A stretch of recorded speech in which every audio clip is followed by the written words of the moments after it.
are brought to you by Joshua LaFon with Simply Vegas Real Estate, a realtor here to help educate current and future Las Vegas locals on selling and investing in real estate. You're probably asking yourself, educate. Yes, there's a surprising amount of adults that when it comes to real estate, don't know the right questions to ask, don't know where to start, and think they need a lot of cash to buy a house in Nevada, which simply isn't true. So Josh has decided to make it his responsibility to teach his clients what they need to know, and equally important, what they need to ask to help ensure making their home ownership dreams a true reality. So make sure you call or text Joshua LaFon today at 702-813-0533. This has been another paid advertisement from Joshua LaFon with Simply Vegas Real Estate. Make sure you give him a call, 702-813-0533. Like we always do about this time. James Russell, you hustling son of a... It's me, your daddy, Roberto. Me a boy's name that starts with the letter H. Jose. Now look at me now. How far we go back? Elementary, jump rope, hide and go seek, pity pat, red light, green light, red light, green light. When you just talk about practice, we sitting here, I'm supposed to be the franchise player, and we're in here talking about practice. Not a game. We talking about practice. We talking about practice, man. But we talking about practice right now. We talking about You play to win the game. Hello? You play to win the game. You are tuned in to Straight Bet Sports on the Gorilla Cross Radio Network. That's right, Straight Bet Sports here on the Gorilla Cross Radio Network. We are live Wednesday night, just past 7:30 p.m. Hopefully you guys are having a great night out there here in downtown Las Vegas and in the whole Las Vegas Valley. I am your host, Jose V. Rob G directly in front of me watching the games on the big screens over here. We got Jay Madrazos, also known as Joel B. We finally got him on the mic. We finally got him on the camera. If you guys follow our Facebook page and Instagram and all that, this is the man behind the lens that takes some of my pictures and has been taking just some pictures of the events that he goes to. So, Jay, because that's what we're going to call you, because I know that's what you want to be called. Yes, sir. I hope you're ready for this, because you've been hitting me up telling me you're ready to talk. See, you already messed up. Quan told you to grab your mic. Come on, man. You got to be on it. 101. But we got a good Don't show be too tonight, hard though, on right? him. It won't be too hard. But we got a good show I tonight, remember though, my guys. first time. It was just like yesterday. Right. But we got a good show today, man. Obviously, for all you soccer lovers, if you see Jay's shirt, he's got the couple World Cup stuff on there on the shirts as well. A lot of soccer going on, Euro, Copa America. Obviously, the Lights playing tonight, so we're going to get into all of that. Golden Knights are in attendance at T-Mobile Arena tonight, playing Game 2 against the Canadians. Down 2-0 right now. Not a good look for the Knights. Joel's rocking the hat. We got some people in attendance out there that are a good friend of ours. Dwayne Colucci's out there with his pops. Michael Colucci enjoying the game. If you guys know Dwayne, he's a big Canadians fan. So this is like a dream come true to him. And of course, the show wouldn't be running and doing what it's doing tonight if it wasn't for the man behind the big board, Quan59. We greatly appreciate you doing what you do for us every single Wednesday night. So guys, if you are watching, and gals, please click that like button. Drop a comment in the comment section. Let us know what you want to talk about or anything that we're talking about that you want to chime in. Do that as well. Please share the live feed, whether you're watching it on Facebook, Twitter, or on YouTube. We are live on all the Gorilla Cross Radio pages. Everything else is posted after the show on my page, of course, the Straight Bet Sports page on YouTube, and all the other things on Facebook, Straight Bet Sports, Twitter, Jose V, Jose Volonte. You can find everything on Instagram as well. And I always throw the links out there so you guys can find us. So it's pretty simple. And if not, GorillaCross.com, and you have not done so already, please download the Gorilla Cross app, Apple Play Store or Google Play Store. You can definitely do that.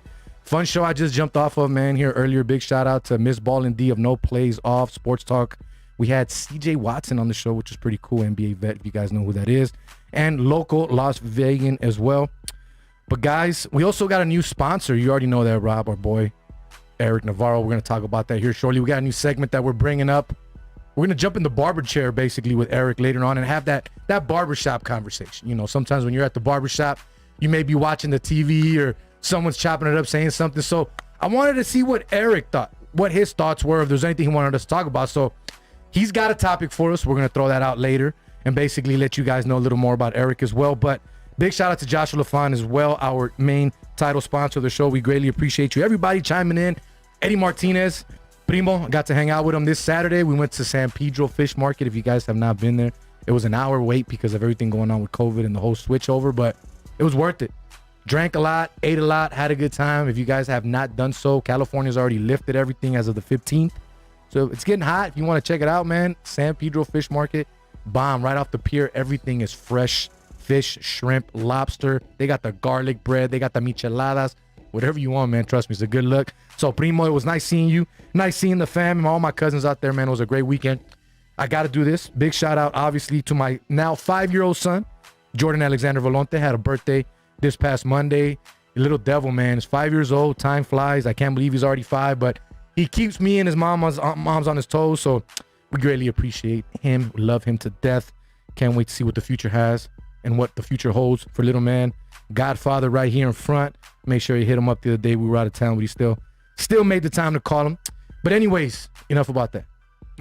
Okay, I know we got to do the intro, get all that out of the way, but a lot of soccer, guys. Lots of soccer. Before we get into the games and before we get into the Copa America and the Euro Cup, which I've been watching almost every game because I've been up early with my new training, so I get to watch the games and have them on. But one thing I wanted to talk to you guys about, which is weird, which is crazy. I don't know if you guys know this, but Coca-Cola lost $4 billion the other day. Evaluation, right? Yeah. Or because all Ronaldo did was move the Coca-Cola bottles from his mic to the side and put it underneath, grabbed his bottle of water, and in Portuguese says, hey, Coke, water. Like saying, get this away from me. Coke lost $4 billion from that. And then you saw what Paul Pogba did after his game. They had bottles of Heineken in front. He did the exact same thing. Nothing's came out yet saying if Heineken's lost any money or anything like that, but that's crazy. All he did was move 2 bottles of Coke. Talked a little bit of mess, I get it, but it's crazy, bro. $4 million. Literally, they said billion. I'm sorry, billion. They went from 242 billion to 238. Like, you lose billions off of an athlete just moving a couple Coke bottles. That's crazy. It's pretty crazy when you think Did you about hear about it though? Yeah, no, absolutely. Yeah. They were. I was listening to something about it earlier, and it's pretty shocking that somebody just doing that can cause that big of a sway, right? That big of a loss, I guess you want to say. But at the end of the day, it's Coke, right? They're gonna be back. I already saw it was, it was already trending back upwards. Yeah. But it's gonna be interesting to see how many. It's gonna be interesting to see how many players start doing that moving forward, right? Yeah. The only thing I didn't know was, did Ronaldo have his own water? Is that his own? No, he just grabbed the water bottle that he had. Okay, I got you. It would have been different if he's if vitamin water, or something. Right. But no, he didn't do any of that. Well, I want to see the on the flip side of that, how much that water went up, right? The water that he put up there, and how much it be a Smith's brand market water. It was just a unlabeled water bottle. Oh, it was unlabeled. Okay, I didn't see it. I just heard about it, and then I saw that, and then I saw Pogba, of course. Yeah, Did you see the press conference? Yeah, I saw both. I saw when Pogba moved the Heineken, right? Because that's like the main sponsor of the whole tournament. One of them. And you know why Pogba did it? Supposedly, there's rumors coming around because of everything going on with the UEFA Super League, the UEFA Champions League. You know how, the Heineken is a sponsor. Like the main UEFA. But here's my thing, Heineken also came out and made a joke about it. Remember? Remember we posted it? Yeah. Don't drink and start your own league. Drink responsibly or whatever it was. So it's crazy how a lot of these sponsors are going to start getting hurt, right? I mean, especially with the big tournaments right now and all of these big name guys being interviewed. I mean, that's crazy, bro. Billions of dollars over moving bottles. I just don't get it, man. But let's get into the actual action itself. The one thing that I need to say, and this is coming from a half Argentinian Messi fan, right? Ronaldo has surpassed, and not just because of right now, Ronaldo has surpassed Messi as the greatest player, I think. I watch Messi over and over again. I watched him in the first game against Chile in the Copa America. The guy's just standing there. The guy's waiting for plays to be made in his favor. As where you see Ronaldo, he's yelling and screaming every single time. If he doesn't have the ball, he's moving without the ball. He's making plays for his team. There was a play early in the first half because they had a lot of missed opportunities in the first half. Bad officiating too, but a lot of missed opportunities in the first half. There's one where I forgot what the player was. Took it the whole way, and Ronaldo's on the side the whole time, screaming on the left side of the box. The dude kicks it, ends up going wide, no play, whatever. But if he taps it to Ronaldo, Ronaldo scores. But he doesn't give up. He doesn't bring his players down, or he doesn't just act like he doesn't care. You watch Messi, his body language is completely different. If Messi is not on Barcelona with a bunch of superstar players, which I'm sorry, Argentina has a bunch of superstar players that play around the world anyways, he's not the same guy. As where Ronaldo already broke the record, most Euro Cup goals ever, most appearances ever for an international player, because there's been other players that have been to 5 either World Cups or whatever it is, but didn't play, as where he's played at every Euro Cup, 5 in a row, which is insane to believe. The guy's 36 years old. We don't know, which I think he is leaving Juventus. I think he's gone after his Instagram post that he posted a couple weeks ago. I think he's gone. I think he wants to test the water somewhere else. Don't be surprised if the MLS are those waters that he ends up testing. I think he's got nothing else left in Europe for him to prove. You're not going to go back to England. You already did what you did there, right? We know what you did in the Italian league. We know what you did in the Spanish Primera League. There's no doubt about that. You've won titles everywhere you've gone. You've won titles with your country. Messi can't say that. He's lost numerous, 3 to be exact. Copa America twice, World Cup once, finals, where you're supposed to be that guy. You're supposed to be the bigger player. You're supposed to be the superstar. You're supposed to make your team better. If we look at Ronaldo with Portugal, there's been many teams that he's had 2 or 3 superstars, but that's it. As where Messi has a team full of guys that are the star, if not stars, on their other respective clubs and other worlds. You know what I mean? So to me, Ronaldo has surpassed Messi as the best player in the world and possibly, call me crazy, of all time. I was ranking Messi up there with Maradona and Pelé, even though I didn't get to see Pelé play, but I got Maradona at the end a little bit when I was younger. So I'm sorry. As a human being, yeah, I still think Ronaldo's a piece of crap. You know, you see some of the post conferences, some of the things he's done, grabbed mics, he's thrown them in the water, you know, during the Euro Cup. I think it was 4 years ago, whatever it was.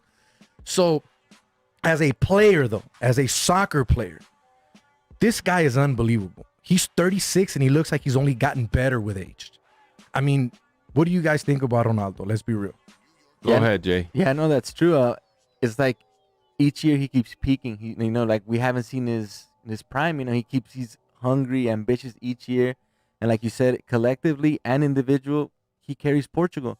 When it's like he switches club mode and like when he goes to the national team, same type of mentality, and that's what I like about Ronaldo. That he's been consistent from when he came out. His first international tournament, he lost it. Yeah. But think about it. Not a lot of players get that experience at 17, 18 years old. You're like, hey, you're already playing on the national squad. Yeah. You lose it, but look, that only made him. And that tournament, I feel like things like that and life, and it all plays factor because his dad passed away right before that tournament. So it's just like you gotta pay like all those factors that Ronaldo got thrown into England and all these other leagues. And I feel like that little by little polished him to where he got him. Messi, yeah, he's a great player. He surrounded himself in Spain with a lot of great players, but it's like in Argentina, it's like you could almost blame almost all the other individuals because it's like they all want to be a star. Oh, Kun Agüero is like a legend in Manchester City, but he hasn't done anything for his club. Can we talk about Kun Agüero when it's like international? Unfortunately, it sucks, you know. Yeah. Higuain and all these other players, it's like you guys all play. Dybala's not even in there. Dude, you want my honest opinion? Angel Di Maria, when it comes to an international player for his selection, is better than Messi when it comes to that type of play. I'm not talking about club play. Yeah, that type of play. Rob, you kind of smirked a little. I think for Ronaldo, I think he kind of gets the same treatment as LeBron, right? When they talk also. Because what did they? I think I just read something about how LeBron is basically like, not to say he's the most hated player, right? He doesn't get enough respect, right? They always think that he created this, he started the kind of the big, the super teams and stuff like that. But I think, like you said, as a soccer player, Ronaldo has surpassed Messi. I don't think I can disagree with that. I just think that, a lot of people won't come out and say it because of just the way he carries himself, the way he does play on the field sometimes. When he is on the field, he does act like a little baby sometimes, right? When it's not like when he gets fouled or anything, but when he's crying for that cross to come through. I get it. He's passionate about the game. I think his celebrations are individually, it's about him. It's about him, and I think that's what separates him from Messi and why people won't fail to realize or fail to agree with with you or I that Ronaldo has passed Messi when it comes to an overall soccer, when it comes to playing on the field. He, like going back to LeBron, I mean, LeBron is, a lot of people say the best player ever, right? A lot of maybe possibly surpassed Michael. And Ronaldo doesn't get looked at like that. He gets looked at as like someone that's selfish, someone that's only looking for personal gain out of all of this. And he does, after watching that game with they play Hungary, right? Yeah. And it was 0-0. I mean, it was Hungary played him well in that first they half. played him well. It ended up like 3-0. I mean, he always rises to the occasion. It would be nice for him to, it would be nice for Portugal to do something possibly in the World Cup, because think about it, right? This is going to be next year, was 2022. This is going to be his possible last World Cup, right? Including Messi's, including a lot of players that we're watching today. This is going to possibly be their last World Cup. So, that's the one thing. I know he's got the Euro. Under. I think that they won the Euro last the year last. The defending tournament, and then they champions. won like that new created league, like European Nations League or whatever. So, so I think that's the only thing that he's kind of missing from his belt is the World Cup. I would like him to see him get it, but like you guys mentioned already, that everyone the problem that Messi brings to the table is that everyone wants to be like Messi. Everybody wants to be Argentina's Messi, and I feel like it gets lost in translation onto the field, right? Excuse me. And so I think that's one of Argentina's biggest faults is that they don't know they're all really good. They're all, like you said, the best player on that soccer on their respective club's team.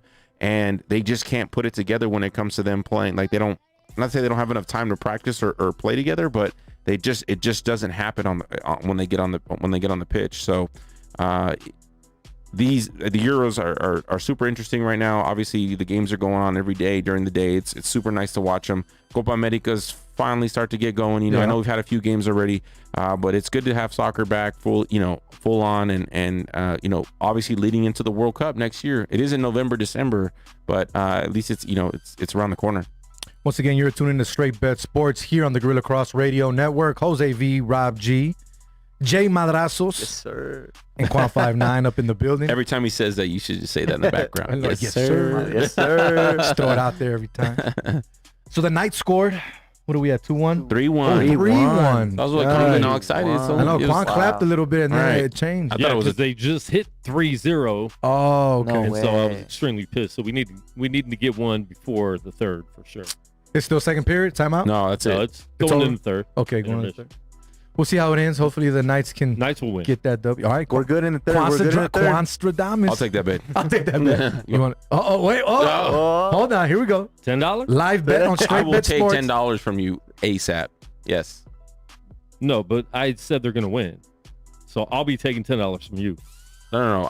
So you think they're gonna lose, Rob? Is that Who's what you're gonna saying? lose? He thinks that the Knights are gonna win this game. Down 2-1, going into the third. No, 3-1. 3-1. Or going down 3-1. I'm sorry. And you're Yes. saying they're gonna lose? I'm saying the Knights are gonna lose. He's saying they're gonna win. Yeah, I'm so saying you they're want to gonna take win. that You bet? said you were gonna take $10 from me, Yeah. but I'm letting you know I'm taking $10 from you. I will if you want that bet. I will absolutely take that bet. All right. There we go. Pay up after the All show. right. We got a bet. We got it. Here We on got it. Straight Bet Sports. Rob G and Quan 59, $10. So Canadians win. Knights I win. are down 3-1. They need to come back and win the game. Quan is saying they're gonna win. Wow. We still got a few more minutes here on the show, so we got enough time to let you guys know what happened. So it's gonna it always gets I don't think we'll make interesting it when that you and far Quan with the bet. I like tournament. that. It always gets interesting when you and Quan bet. You guys got to bet a little. That's more when the from camera time. doesn't switch the When whole the camera time. doesn't switch, it just stays on you. stays on you the whole time. But back to the Euro Cup, guys. Obviously, Euro Cup 2020. That's what they're calling it because of the whole COVID thing, pandemic. They wanted to keep that, that name, that style. Basically, say it's still for the 2020 tournament here. Now, I like the Euro Cup tournament. The European teams, to me, just play a lot more harder and faster. Watching the Copa America, watching that Nations League or whatever it was with USA versus Mexico, the style of play is different, man. It's Way different. It's Way like different. watching Real Madrid versus Barcelona or LAFC versus LA Galaxy. It's a big difference, bro. difference. You're gonna see a great game either way, but the talent level, the speed of the game, just everything is so much more different when it comes to the European game, man. But Denmark, right? Larson, was that the guy that passed out? Eriksson. Christian. That was a scary sight to see, man. He looked perfectly fine when that game was going. You see him just start moving and he just drops. Did you guys see that? And how scary was that, bro? I mean, just to watch that on live TV more than anything. Like, this is going live. It wasn't something recorded that they showed you afterwards on a highlight. This happened live on TV. Like, you see the refs and everybody running over the players. When they're around the guy, they even start pushing everybody away to give him air because they don't know what the hell's going on. Like, that was a scary sight. What do you guys think about that? What did you guys see on that? I saw the replay, and yeah, 100%. Crazy situation, and just think about someone's in probably the best shape of their life, right? And then going into cardiac arrest, just that kind of puts everything into perspective with what we're doing, right? But yeah, it was. I'm thank God they were able to revive him, right? He's getting better. He's obviously going to be done for the next few month or so. Yeah, 2 months. But yeah, it all worked out, obviously, but you do always hate to see something like that happen. But best trainers in the world, best people there to help him out and stuff like that. And it was a scary situation, but I'm glad he came out in the end. How about Wales? Gareth Bale missed a penalty shot today. Gareth Bale. I mean, come on. You're not Messi. We get it. Messi misses penalty shots. You're Gareth Bale. This guy is so good though, man. If you guys watch him play, he has not lost a beat. He is fast. I saw him take on 3 defenders today. Very underrated. His technique, underrated. Very underrated. Never got a shot with Real Madrid. Never to top be honest. 3. Never like he should have definitely been up there when it was Ronaldo and him. Yeah. What? When it wasn't Ronaldo, he carried the team, and I feel like he didn't get it. I felt like he never even started for Real Madrid. He was always coming off the bench, and he scored some crucial goals for them to kind of get some trophies on the board, and he was just super underrated, super overlooked, kind of like a Benzema. I always say about Benzema, right? Benzema, I mean, he's starting for France, right? Finally. After all the controversy and everything that went down, he's starting for France. Obviously, that's another game we'll probably get into, but super underrated from Gareth Bale. I like what he's doing. He's super fast. He is that team, right? He carries that team. I know he missed a penalty. I mean, it happens, but I mean, they still got the W. On the road in Turkey, which is not easy. It's not easy. Any of these teams, I mean, talk about, Poland getting upset by Slovakia, and I'm just like, I don't really look at that as like an upset, right? Slovakia is legit. I mean, these teams, when you go on the FIFA rankings, I mean, I know I told you that. I was watching the Poland game, and I'm sitting there going, Lewandowski and this and that, like, how could Slovakia be outplaying this Poland team? But I underestimated Slovakia, bro. They played a great game in that match. And they play, obviously, all these teams, they play, Portugal, they play Spain, they play these teams all the time. And so those teams are, and like you said, that's why you get quality. You get quality soccer when it comes to the Euro Cup, because these teams are, this is their NFL, right? This is their Super Bowl. This is their Super Bowl. This is their NFL, because they got to make it to the World Cup, and that's when the odds are really, really stacked against them. And the Euro Cup is something that they can possibly sneak out. There could be a big underdog win in soccer. How about Italy? Manuel Locatelli, 2 goals today. Look, Golazo too. Could have been 4. Could have been 4. They took away one from Chiellini. They should have scored 7. If you watch that game, they should have scored like 7 goals. Italy looks good. And then under the radar too, though. Under the radar, right? I mean, I know it's Italy, and they have that. They've always been known as a great soccer team or as a great soccer country, but the last, I'd say, about 5 years, they've kind of been off the radar a little bit, right? A bit, yeah. There's a few people, there's a few players that are not well known, right? I know they have Immobile from Napoli, I believe. Lazio, sorry, yeah, and they are really good, and they're playing well as a team, and against Switzerland too, right? That was supposed to be a close game. That was supposed to be a close game, and they look like they completely dominated that entire game. Like I said, I was watching it, and there was like it should have been 7-0, and against Switzerland, who was a top 20 FIFA ranked team. They've got more people that I can probably name off their roster than I can on Italy's, to be honest with you. But yeah, they're a sleeper team, and I think that they have a strong chance of taking it. What do you think? Yeah, I think so, because they're hungry. They didn't even make it to the last World Cup. Exactly. So it's just they've been off the radar. And they've been like this whole generational transition. I feel like it's been hard for them, But now I feel like they've, we have Insigne, and they have other players like Verratti and all these experienced players now that they play in elite clubs. And I feel like Italy's back to, they're getting the groove back to being that powerhouse, because they are a powerhouse. 4 World Cups. So I feel Italy's going to be for sure in the semifinals. Germany, guys, they don't look the same. If you saw that game against France, I believe it was an own goal. So France didn't really do much over on that game. But Germany's not the team that we've grown to love as soccer fans, if that makes sense. Like whether you're a Germany fan or not, it's always been fun to watch Germany as a club. You know what I mean? The way the style of play, their technique, their coaching, just everything. Team style, organized, right? very, very clean. Not dirty, nothing like that. You know what I mean? They're one of, in my opinion, right? They're probably one of the quietest, most organized teams the way they play on the field. But they didn't look good against France. I like France. I think France, in my opinion, is probably one of the favorites to win this. But Germany also isn't ranked that high anymore. They're out of the top 10. I think they're ranked 14th or 15th right now. 12. There you go. Yeah. So obviously times change. This isn't the same Germany team that we've known when it comes to players. Some players are older. Some players are gone. Some players aren't. Yeah, some players are new, trying to become that next guy. Is Germany in trouble here, guys?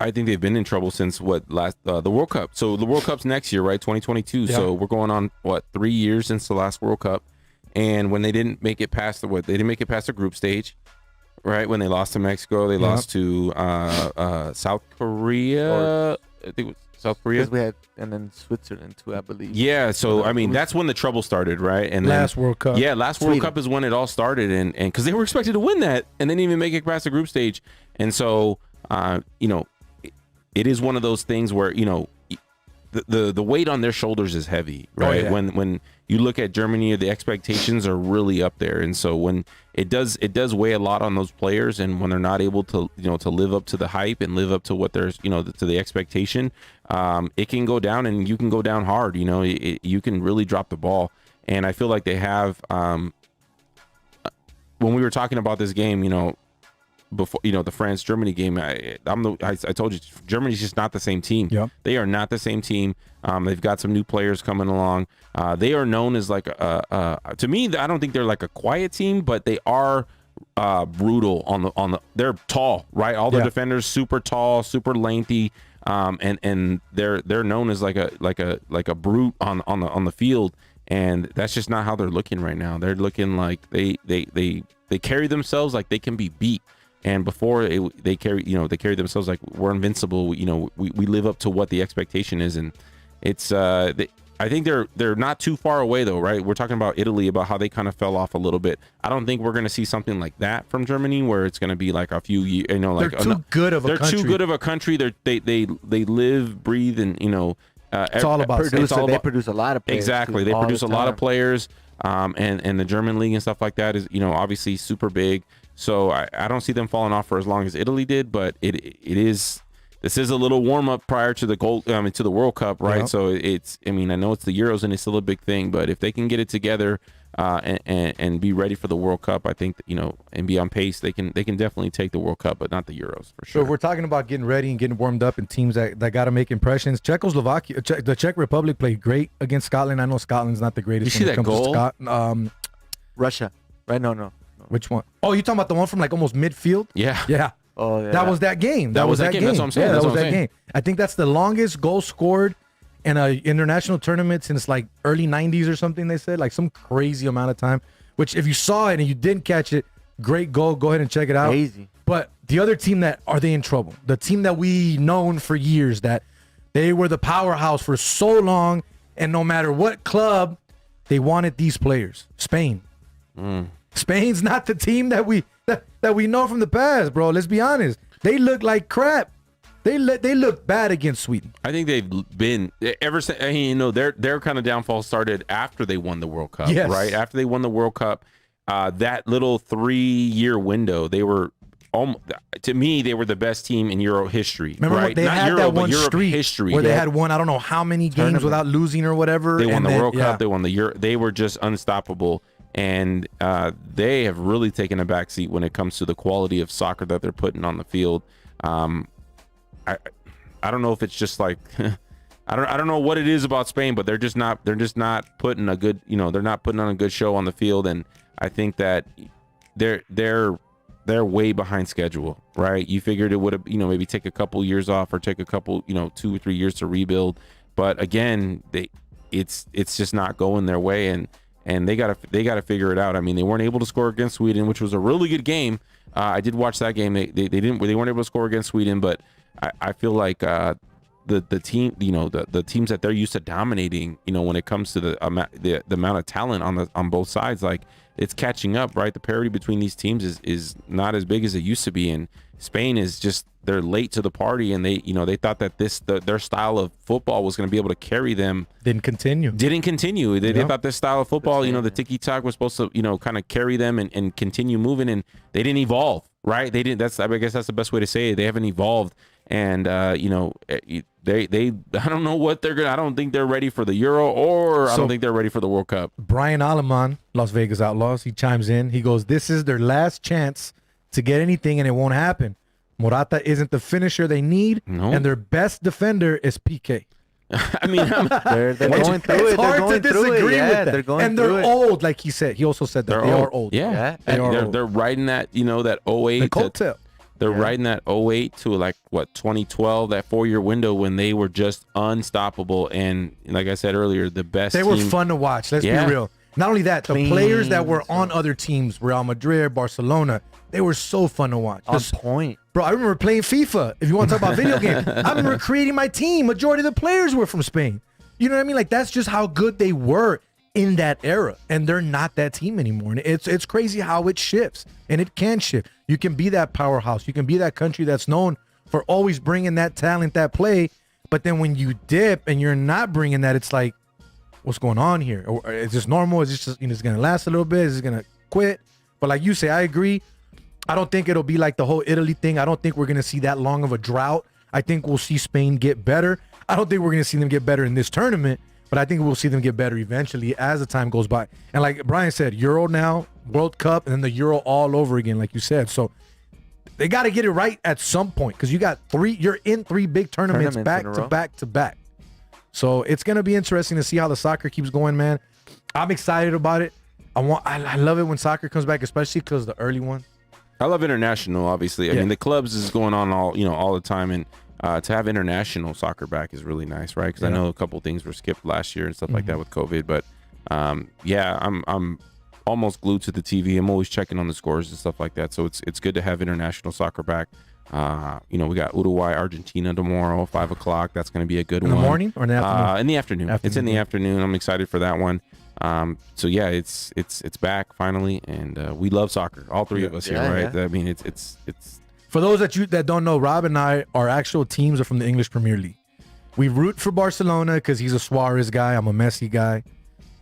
But he's a big Liverpool fan. I'm a big Chelsea fan. Shout out to Chelsea. Finally got the Champions League. Got to throw it out there. You know, it's late. I don't even think we talked about that. We never talked about that. But Rob and I have stories of waking up at 3, 4, 5 in the morning to watch games when Chelsea and Liverpool played each other, when there were seasons where it mattered and they were neck and neck.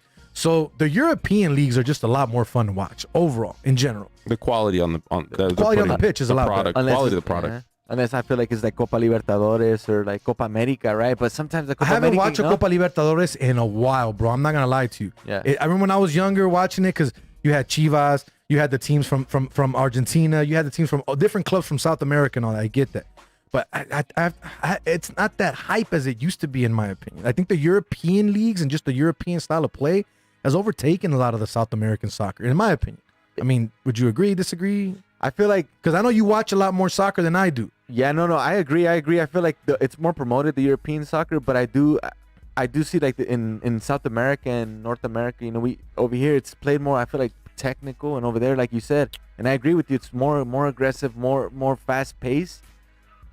So I feel like when you kind of compare them, like it's kind of hard, it's like the different type of styles. Then you have Copa Sudamericana, which I feel like I like that cup too, because it's like compared to like the Europa League. Okay. So like I like that, the lower kind of teams that participate, like in Argentina and all those teams, are hungrier. Gotcha. And I feel like that's where all the other superstars that all these European teams come and get. They're born right there. So it's like you kind of see the difference, like the hungry and like the America's leagues. Definitely. Yeah. So guys, Las Vegas Lights. They're up 2-1. They're up 2-1. I thought they were down 2-0 earlier. My bad. Right, I looked at that and I was like, LA Galaxy 2. They're up 2-1. You've been following this the whole season. I know that. Yeah. Rob's caught what he can. From the way they started this season, especially being on the road, it's tough. Anytime you got to play 4 games on the road to start your season, it's gonna be tough. right? You're going to get a lot of, especially with a brand new coach, brand new players. Technically, let's be real, brand new organization on the field, on the pitch. It's going to be rough. That's exactly what it was. They looked horrible. Like I mentioned it before, they gave up 41 shots on goal in one game. You know what I mean? And it was tough to watch them. It was tough to keep the game on, if I'm being real. You know, I'm being 100% honest. I turned off the game a few times because I'm like, I'm not going to watch this. It's trash. This isn't the soccer. Granted, the Lights haven't won anything yet. We know that. They're not a championship team. They haven't been one. But compared to what we have seen, and they've gotten better each year, compared to what we have seen on the pitch, the coaching, the players, all that, this season to start has been trash. It's been completely horrible. And for you to basically tell people that you're joining up with LAFC to bring a better product on the field, and that was the main part of this project, but yet the product on the field isn't there yet, and it's gotten worse from before, something's not right there. It's not going to look good in the eyes of the fans. Again, I bring, and I like to talk, when I talk media and talk sports, fan-sided, if you want to call it that. Because I'm a fan first and foremost before I ever did this. So a lot of my point of views are me as a fan, not as a media guy. I'm not going to give you stats and this and that, which I could, and that's not a problem. But I'm talking about in general, when you're promising something and that promise isn't being fulfilled, you're basically lying to your fans, and you're just doing it to make something out of it and do what's best for your pocket at the end of the day. Now, these last 3 games, I know I was harsh on that, but these last 3 games, they've been a lot better. First game at home, they won 2-0. Looked a whole lot better. Got better play defensively. Moved the ball around a lot more. Second game, a little more technical at home, right? Ended up getting the 1-1 draw, which is good. Better than getting that loss. You want to keep getting those points. Points matter in this league. Right now, they're up 2-1 on the road. Great look for them. It's something you want to see. You want to see how good they can be on the road. You follow this team since the last 4 years as they started. What has always been their kryptonite? Tommy used to always say when we had him on the show, big shout out to Tommy Olsen. He's out in Finland doing his thing, playing soccer as well. Hey, doing his thing as well. Nice. Having a great time out there too. But he used to say it all the time. There's something about it when we go on the road, it doesn't click. And that's what it looked like it was going to happen to start this season. Are we going to see that again? Is it not going to click? Are we not going to get the play that we see at home on the road? They're up 2-1 now, guys. They got a chance of getting their 3 points tonight if they win this game. They'll get their second game, second win of the season, be 2-1-4. Not a bad look to start the season when your first 7 games, especially for your first-time coach, right? They're looks like they're going up now instead of the way they started and just keeping your hopes down and going, this team is going to be bad. Like there were guys from the electric company, shout out electric company, that be posting on Twitter sad memes, bro. Like it's like just a bunch of different things that you're clowning, but they're also being real. They're die-hard supporters that want to see this team succeed. And when you've taken things from them, meaning players, coaches, fan favorites, and you're restarting and the product isn't there, it's going to hurt and it's going to look bad. And you're going to get those conversations. You're going to get people coming out and saying that. But again, going back to the team now. They're winning this game 2-1. Looking good right now, right? Possibly they can get their second W of the season. What are your thoughts overall on this? I want to start with you, Joel, because you've been going to the games as well with me. Even when I wasn't going, you've gone to a few. What are your thoughts on this team from what you've seen in the previous years?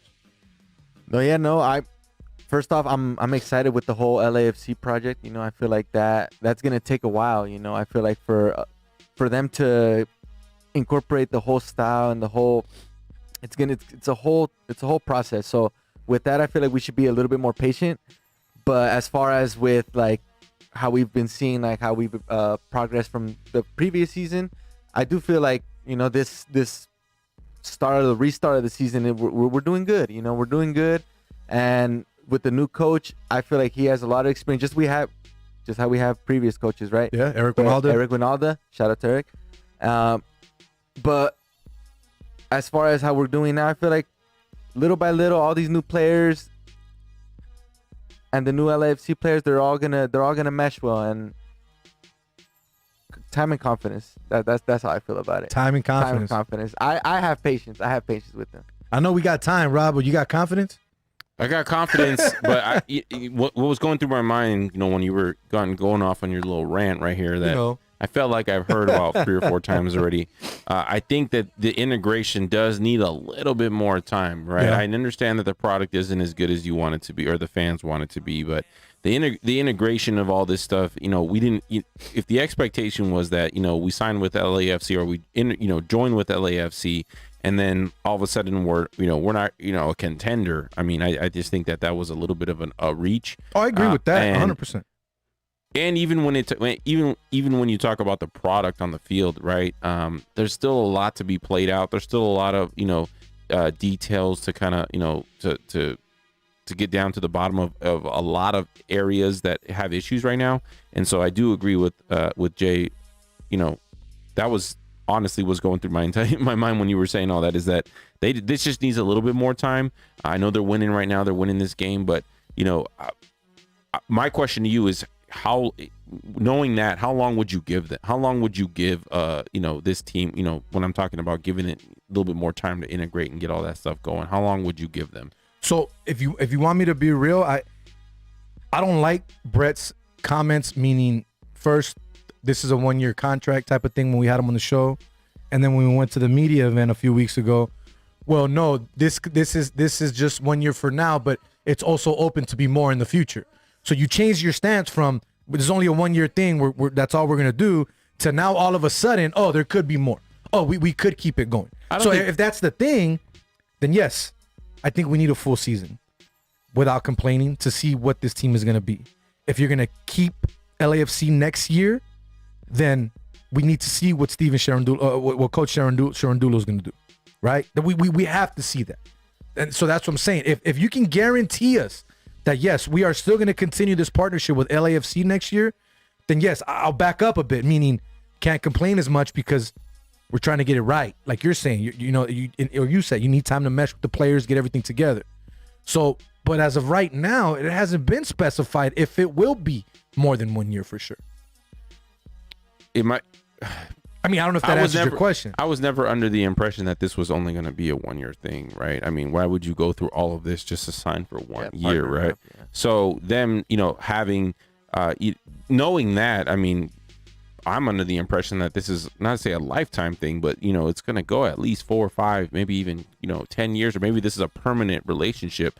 Nothing lasts forever, but I was never under the impression that it was 1 year, even though he did say that. But I'm not gonna hold. I wouldn't hold him. I wouldn't hold Brett to just saying like, you said 1 year and now you're saying more. Like, if anything, I'd be like, that's great. That's what we want to hear, right? Instead of holding him to him just saying 1 year.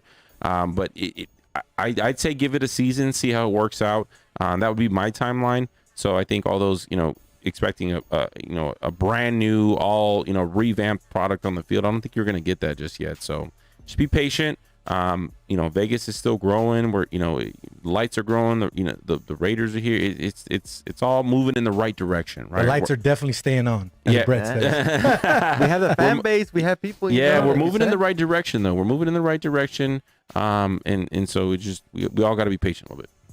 All right, guys, let's get out of soccer. That was a good little soccer rant, good little soccer conversation there. Now we got to move on to we're going to start a new segment here. If you guys know, we do have another sponsor on the show now. We do have someone that decided to jump on with us. Again, our personal barber, Eric Navarro. Juan, if you have the picture, I would greatly appreciate you. Once again, the segment that we just created that we're going to talk, we're basically going to jump into the barber chair with Eric. So I was getting a haircut about a week ago, and I asked him, what do you want to do with the show? What do you want to do? What do you want your segment to be? So we came up with this, basically the conversations that you would have at a barbershop, right? So I wanted to get topics from him every Wednesday. We'll get one that he wants us to talk about and he wants to get our thoughts on, right? So again, though, this segment is brought to you by our new sponsor, Eric Navarro of Line 'em Up by Eric. Hit him up at 702-884-8138 and on IG at Line 'em Up by Eric, just like you see there on the screen, LINEEMUPBYERIK. And you can check him out if you want to get a haircut directly at the shop. He cuts out a 5-star barbershop on 2696 West End Road, Suite 107.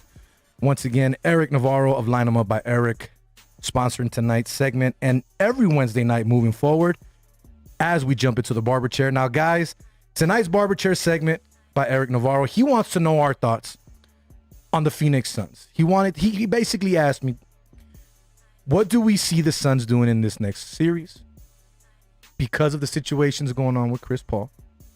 Do we think they can win the NBA championship? And he's on board with me. Do we believe that Chris Paul got snubbed by not winning the MVP? Who wants to go first? Who wants to jump in the barber chair first? I'll jump in the. Yeah, I'm gonna just make it quick about Chris Paul. We already talked about how we thought that he was the MVP already, so I won't spend too much time on that one. But overall, I think Phoenix is a definite contender. They're definitely a contender. The Utah and Clipper series that we're kind of watching in the background right here is a good series as well. It is going to be a tough. Kawhi's out, by the way. Yeah, Kawhi's out. It's going to be a tough. It's going to be whoever wins this, Utah or the Clippers. That's going to be a great series, right? And so real quick, I read a little bit about it, but catch me up on Chris Paul, the protocol of what's going on with him. He's out due to COVID reasons. Correct. So he's out due to COVID reasons. He tested positive for COVID. He does have the vaccine. He tested positive. Correct. So he does have the vaccine. He did take the vaccine, so he's vaccinated. So there's a chance that he might have to go through full COVID protocol, and he might be back in time for the series. Obviously, depending on what happens with Utah. Like I just said, Kawhi Leonard is out probably for the whole series, they said. So playoff P, we'll see what happens there. But you think Utah will be all right? I mean, Phoenix will be all right? If he plays, yeah. I mean, I think like we talked about, a couple times already, he makes that offense run, and he's the facilitator for that offense. But without him, it is going to be tough. And without Chris Paul, I think the winner of the Clippers Utah series would take them. So with Chris Paul, are they the title contenders? You think the title favorites? I don't want to say title favorites. I think the East is strong too. I mean, if the Nets are healthy too, it all depends on what happens with the Nets, right? True. So it all depends. Once that if the Nets are healthy, I think that they're a shoo-in, no matter who they play. But we'll see when they play the Bucks. I think the Buck. Don't even get me started on Giannis, right? We talked about last year in the playoffs when we talked about does he have that Todd Gurley syndrome where he just kind of chokes, or he doesn't feel comfortable. But after listening to his we got a caller. Oh, we got a caller. Oh, okay. All right, keep talking. We'll get the caller on right now. What Giannis? I was listening to Giannis's comments about Kevin Durant, right? About the big stories about how Kevin Durant carried this team and to this win yesterday, and the way that he responded is just like you would expect someone to respond. If you ask KD the same question, he would just be like, "Oh yeah, Giannis, great player. He had a great night, done." Right? But Giannis is just like, "We got to stop this guy. This guy." There's no bite in Giannis's game, right? He just kind of chokes in that fourth quarter of the season, quarter of the game. Throw, reminds you of LeBron. Right. It's just that I don't, with that attitude and the way that he carries himself, I don't ever see Giannis winning a championship. He just, at least not in Milwaukee. I don't say anywhere with that. Like there's no, there's, like I said, there's no bite to him. There's no, there's no fight in him. It's just like, oh yeah. You don't see that. Yeah, right. That X factor that, yeah, he's a great player. Yeah, he's going to give you 35. But Wake up. Uh-oh. All right, so we got a caller on the line. Caller, give us your name and where you calling from. It's Kevin from Chicago. I got a couple bones to pick. What's good, Kevin? Did you just call Poland Pollen? You did not just call Poland Pollen. I think he did. Polska. He called Poland Pollen. Oh, my goodness. As a Polish American, that made me cringe a little bit, but I'll let it slide. Now, what I was going to talk about is, did you just say Chris Paul should have been the MVP over Jokic? That's my opinion. Correct. You probably have a different one, but if you want my opinion, the Suns aren't where they are if it's not for CP3. The Suns probably don't even make the playoffs if it's not for CP3. DeAndre Ayton got better because of CP3. Not only that, Monty Williams came out in an interview and said the reason this team is so good and why he got better as a coach was because of CP3. So I'm just going based off of what his coaches are saying. I'm just going based off of statistics, meaning DeAndre Ayton statistics. And let's be real. It's not a popularity contest. It's who made your team better. Who was more valuable for your team. I'm not taking it away from Jokic. I know what he did. But he also had Murray for most of the season before Murray got hurt. So there's a difference there. I know Chris Paul had superstars, Devin Booker, DeAndre Ayton, like I'm saying. But he was the glue that put that team together, that kept them going and made them the team that they are, in my opinion. Again, that's my opinion. You have yours probably. It's probably different. Everybody else has different opinions as well. But that's just how I feel about the situation, Kevin. What you got? Do you remember what they did in the bubble last year? They went 8-0, and they were the hottest team. Everybody was talking about. They were excited. Oh, I can't wait for the next season. They're going to be so good. Look at what they did in the bubble. They got rising stars, 2 young guns coming up into their own. Hayden and Booker. They were on the trajectory. Now everybody Booker was, not Ayton. Ayton was trash. If we're being real, Ayton was trash. He was still young. Correct. And who made him better? Chris Paul. Devin Booker was not going to make DeAndre Ayton better. Devin Booker is a scorer. He's not a facilitator. He's not a point guard that's going to make your team better all the way around. Chris Paul doesn't need the ball in his hand to make your team better. Chris Paul doesn't need to score the ball to make your team better. That's the difference. If we're being real, Devin Booker was not going to make DeAndre Ayton better this year. If anything, he was going to make himself better, and DeAndre Ayton was going to get worse.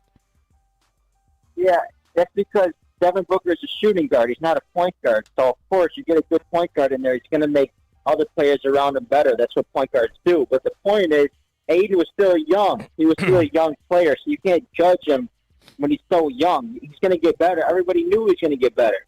He was so young. He had time to grow. You got a good player like Chris Paul that's going to help him faster. But you got to look at the team around the Suns. They got so many good players. Even their role players, they're all good players. Jake Crowder, huge pickup. They got people coming off the bench, great players.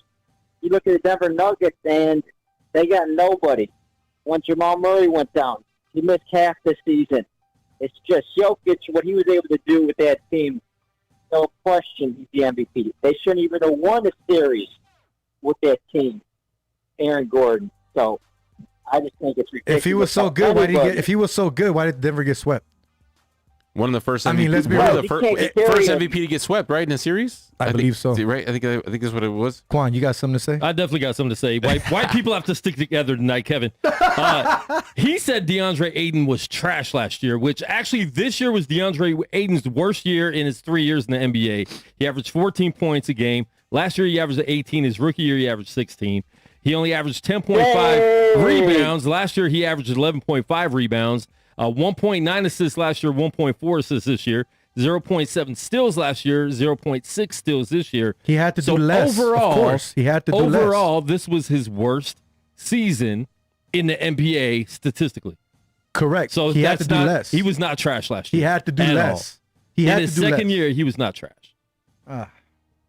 Kevin, come on, man. I was taking your word for it. Now I want to say one more point with Embiid.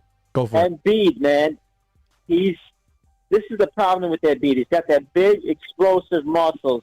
Once that lactic acid builds up, he's shot. He's a shot player. He gets too tired. He gets gassed out.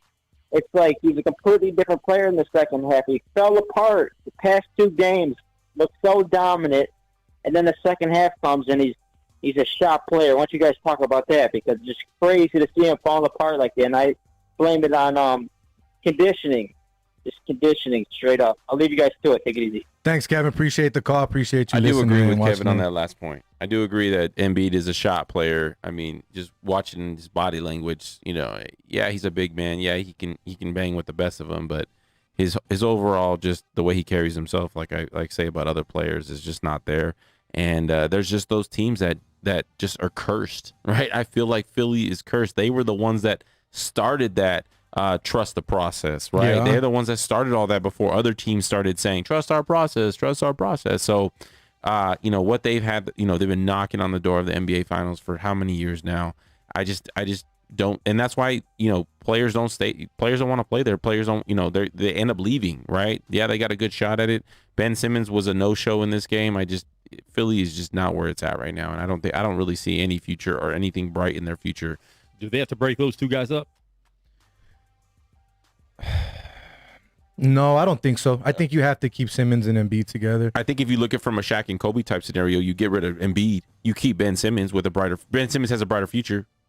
Ben Simmons is not improving at all, though. That's my biggest frustration with Ben Simmons. And he can't shoot, obviously. We know that he can't is shoot. who he is since his rookie year. He's a good defender, but that's about it. But he if can't we're being shoot, real. and he's He not can't shoot. taking over at the end of games at all. So that's very frustrating for me watching somebody with that much talent. So what do you say then? Because you asked the question. Do you think they got to split them up? I think they do, because they're not. If you're going to keep paying both those guys max contracts, which Embiid is up because he was on one of the 3 All-NBA teams, he's up for a four-year, $191 million supermax extension. I think they have to break them up and trade. They talked about trading Simmons for Harden. Ooh. Before he went to Brooklyn. That would have been a good move for Philly, I think. So what can you? Okay, let's say they break them up though, based off of what we're talking about, his stats, what he does and doesn't do. How much can you get for him? How much do you honestly think you can get for him, or how much do you think Philly would ask for him in return? Yes. Golden Knights just scored. Just scored 3-2. Yes, 5 minutes 3-2. left. That was All huge. right.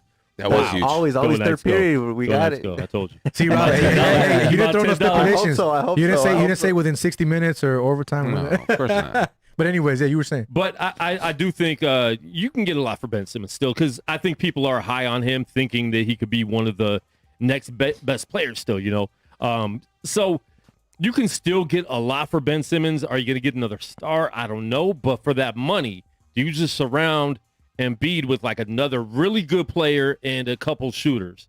I think that's what they need. But you're right. Is Embiid going to hold up? Yeah. So, to Rob's point, is that somebody that's going to have another 10 years in his career? No. Because Ben Simmons will. But and then to that point too, though, if you're looking at it right now, let's say 3-4 years, right? Who's going to be the better player within the next 3 or 4 years, and who do you think can win you a chip now? I get it. Embiid's injury prone is crazy, but Quan also said it. Simmons isn't growing. So are you going to take the shot and the chance that Simmons is going to actually grow and become that player that you've been hoping for? Or you're going to take the shot and get that possible MVP from Joel Embiid and keep him?